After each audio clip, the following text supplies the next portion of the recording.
10 було, Україночку 15. Завжди писав про цей колектив. І тому всю біографію вже сказано. Для мене це колектив, по-перше, якщо для мене звучить таке слово «україночка» як колектив, я вже не кажу, що у нас Україна пісенна держава взагалі.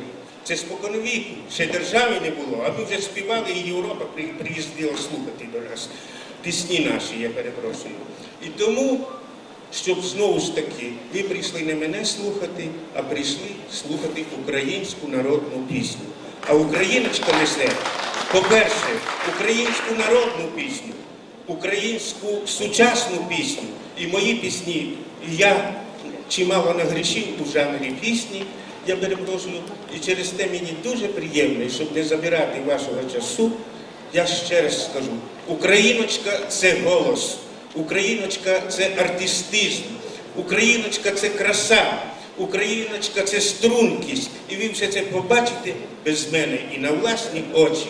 Через те, давайте їм побажаємо успіхів сьогодні на сцені і так, щоб завжди було. А цей колектив високо несе українську пісню, сьогодні вже наш друг із Німеччини сказав про це.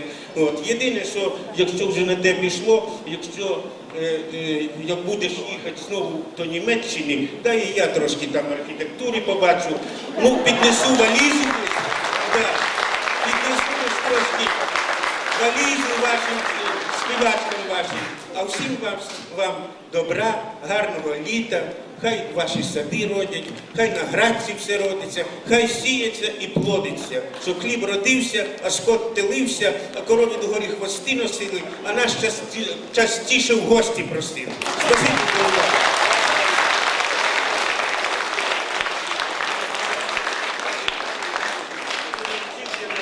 Микола Федорович Сенгаєвський.